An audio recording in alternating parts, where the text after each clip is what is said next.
Morning student. Sentences की online class में आज हम क्षितिज गद्यखंड से चैप्टर 16 नौबत खाने में इबादत पढ़ेंगे, जिसके रचनाकार हैं यतीन्द्र मिश्र।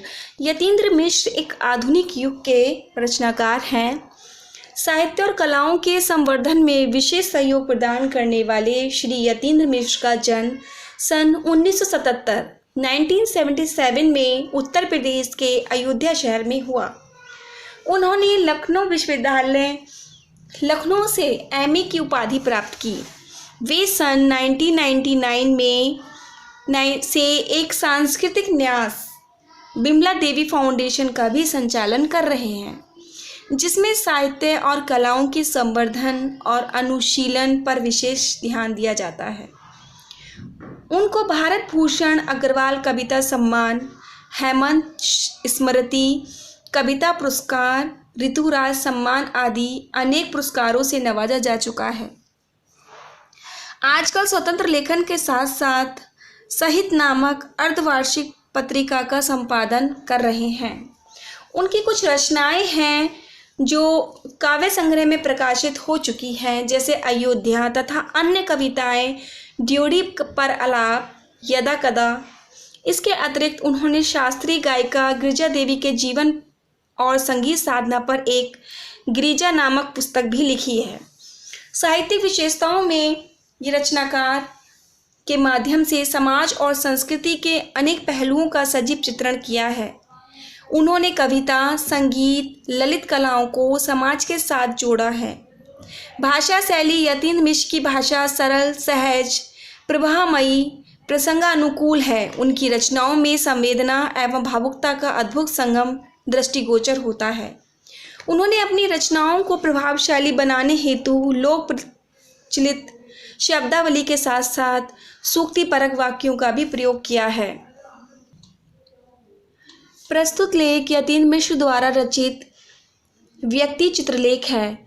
नौबत खाने में इबादत में लेखक ने प्रसिद्ध वादक उस्ताद बिस्मिल्लाह खां के व्यक्तिगत परिचय देने के साथ ही उनकी रुचियों, उनके अंतर्मन की बुनावट, संगीत साधना एवं लगन का मार्मिक एवं संजीव चित्रण किया है।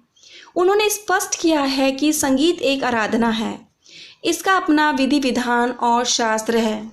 इस शास्त्र परिचय के साथ ही अभ्यास भी आवश्यक है।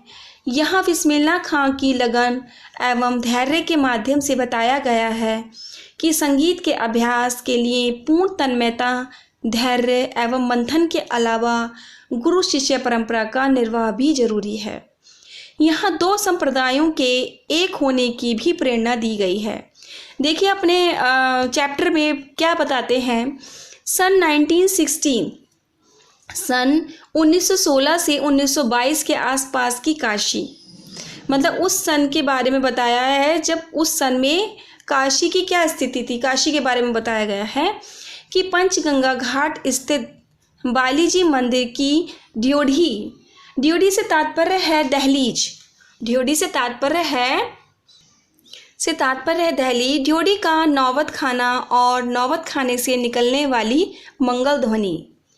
नौबत खाना होता है प्रवेश द्वार के ऊपर मंगल ध्वनि बजाने का एक स्थान। अमरुद्दीन अभी सिर्फ 6 साल का है और बड़ा भाई शमसुद्दीन 9 साल का। एक भाई 6 साल का है और दूसरा भाई 9 साल का। अमरुद्दीन को पता नहीं है कि राग किस चिड़िया को कहते हैं, और ये लोग हैं मामूजान वगैरह जो बात बात पर भीम पलासी और मुल्तानी कहते रहते हैं। क्या वाजिब मतलब से हो सकता है? इन शब्दों का इस लिहाज से अभी उम्र नहीं है कि इस उम्र में अभी उसे इन शब्दों का ज्ञान नहीं है। अमरुद्दीन की जान सके इन भारी शब्दों का वजन कितना होगा। गोया इतना ज़रूर है कि अमरुद्दीन व शमसुद्दीन के मामाद्वय सादिक हुसैन तथा अली बख्श देश के जाने माने शहनाई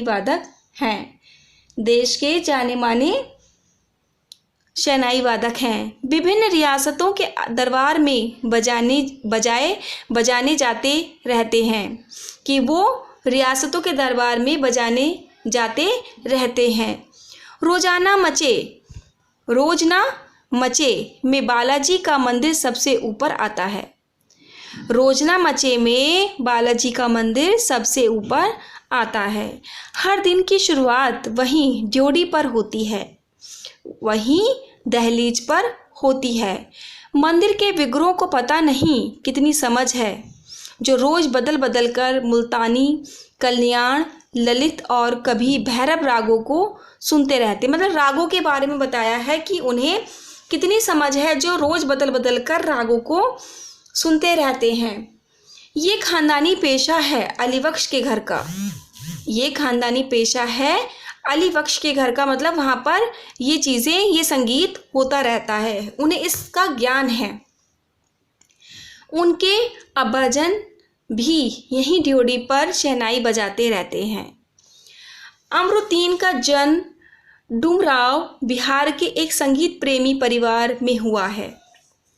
5-6 वर्ष डुमराव में बिताकर वह नाना के घर ननिहाल काशी में आ गए हैं। ननिहाल नाना नानी का घर। डुमराव का इतिहास में कोई स्थान बनता हो ऐसा नहीं लगा कभी, पर यह जरूरी है कि शहनाई और डुमराव एक दूसरे के लिए उपयोगी हैं। शहनाई बजाने के लिए रीढ़ का प्रयोग होता है। रीढ़ अंदर से पोली होती है जिसके सहारे शहनाई को फूंका जाता है। रीढ़ नरकट का, पर यह जरूरी है कि शहनाई और डुमराव एक दूसरे के लिए उपयोगी हैं। शहनाई बजाने के लिए रीढ़ का प्रयोग होता है। रीढ़ अंदर से पोली होती है जिसके सहारे शहनाई को फूंका जाता है। रीढ़ नरकट एक प्रकार की घास है से बनाई जाती है, जो डुमराव में मुख्यतः सोन नदी के किनारे पाई जाती है। इतनी ही महत्ता है, या इतनी ही इसका महत्व है इस समय डुमराव की, जिसके कारण शहनाई जैसा वाद्य बजता है। फिर अमरुद्दीन जो सबके प्रिय हैं, अपने उस्ताद बिस्मिल्लाह खां साहब हैं। उनका जन्म स्थल भी डुमराव ही है। इनके परदादा उस्ताद सलार हुसैन खां डुमराव निवासी थे। बिस्मिल्लाह खां उस्ताद पैगंबर बख्श और मिट्ठन के छोटे साहबजादे हैं। देखिए प्रस्तुत पाठ में लेखक क्या कहना चाहते हैं कि प्रस्तुत पाठ के आरंभ में लेखक ने बताया कि सन 1916 से 1922 के समय उस्ताद बिस्मिल्लाह खां की आयु लगभग 6 वर्ष की थी। इसके साथ ही काशी में पंचगंगा के किनारे स्थित बालाजी के मंदिर से आती शहनाई की मधुर व मंगल धुनों के बारे में बताया है। बिस्मिल्लाह खां का बचपन का नाम अमरुद्दीन था। उन्हें रागों के विषय में कुछ भी ज्ञान नहीं था। उनके मामा संदेश के जाने माने शहनाई वादक थे। प्रतिदिन बालाजी के मंदिर में बैठकर वे विभिन्न रागों का रियाज मतलब अभ्यास किया करते थे। अमरुद्दीन का जन्म बिहार प्रदेश के डुमराव शहर में हुआ। 5-6 वर्ष की उम्र में ही वे अपने नाना के यहाँ काशी में आ गए। और डुमराव का अपना एक विशेष महत्व है। यहाँ सोन नदी के तट पर एक घास पैदा होती है जिसके द्वारा शहनाई में फूंकने के लिए रीढ़ बनाई जाती है। अमरुद्दीन यानी उस्ताद बिस्मिल्लाह खां की जन्मस्थली होने की वजह से इसका और भी अधिक महत्व हो गया है। उस्ताद बिस्मिल्लाह खां के परदादा उस्ताद सलार हुसैन थे। इनके माता पिता का नाम मिट्ठन बाई तथा उस्ताद पैगंबर बख्श खां हैं। देखिए अपने नेक्स्ट गद्यांश में क्या कहना चाहते हैं। अमरुद्दीन की उम्र अभी 14 साल है। मसलन बिस्मिल्लाह खां की उम्र अभी 14 साल है। अमरुद्दीन की उम्र अभी 14 साल है और मसलन बिस्मिल्लाह खां की उम्र अभी 14 साल है। वही काशी है, वही पुराना बालाजी का मंदिर जहां बिस्मिल्लाह खां को नौबत खाने रियाज के लिए जाना पड़ता है। मगर एक रास्ता है बालाजी मंदिर तक जाने का। ये रास्ता रसूलन बाई और बतूलन बाई के यहाँ से होकर जाता है। इस रास्ते से अमरुद्दीन को जाना अच्छा लगता है। इस रास्ते न जाने कितने तरह के बोल बनाव, कभी ठुमरी, कभी ठप्पे, कभी दादरा के मार्फत ड्योढ़ी तक पहुँचते रहते हैं। मार्फत से तात्पर्य है द्वारा, कि उनके द्वारा पहुँचते रहते हैं। रसूलन और बतूलन जब गाती हैं तब अमरुद्दीन को खुशी मिलती है। अपने ढेरों साक्षात्कारों में बिस्मिल्लाह खां साहब ने स्वीकार किया है। साक्षात्कारों से तात्पर्य है अपने इंटरव्यूज़ जो होते हैं, उसमें उन्होंने स्वीकार किया है कि उन्हें अपने जीवन के आरंभिक दिनों में संगीत के प्रति आसक्ति की वर्णमाला बहनों को सुनकर मिली है। एक प्रकार से उनकी अबोध उम्र में अनुभव की स्लेट पर संगीत प्रेरणा की वर्णमाला रसूलन बाई और बतूलन बाई से उकेरी है। किससे उकेरी है? रसूलन बाई से और बतूलन बाई से। वैदिक इतिहास में शहनाई का कोई उल्लेख नहीं मिलता है।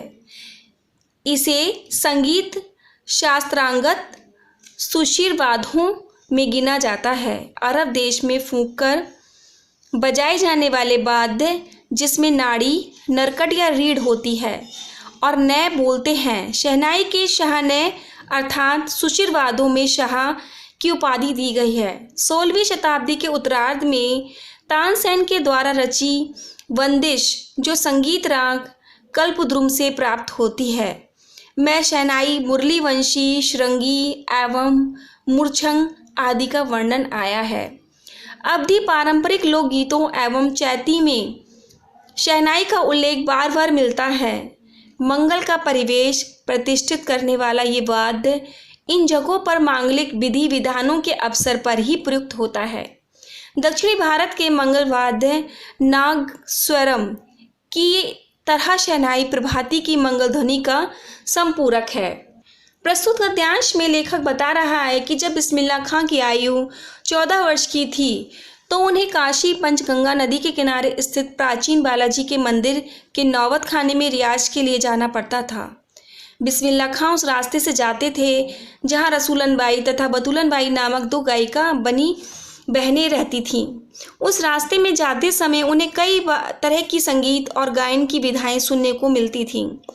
उन दोनों गायिका बहनों को बिस्मिल्लाह खां को संगीत के प्रति आकर्षित करने, उसमें लगाव उत्पन्न करने के प्रति आकर्षित करने व उसमें लगाव उत्पन्न करने का श्रेय जाता है। शहनाई को संगीत शास्त्र के अंतर्गत सुशिर वाद्यों में गिना जाता है।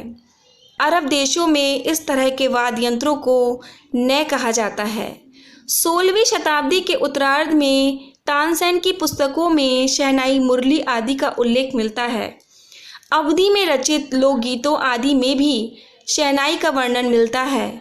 मांगलिक कार्यक्रमों में इसे बजाया जाता है। दक्षिण भारत में प्रभाती आदि में मंगल ध्वनि का प्रतीक है। इस प्रकार आपने अपने गद्यांश में बिस्मिल्लाह खां के बारे में पढ़ा है कि उनमें संगीत की रुचि किस प्रकार आई।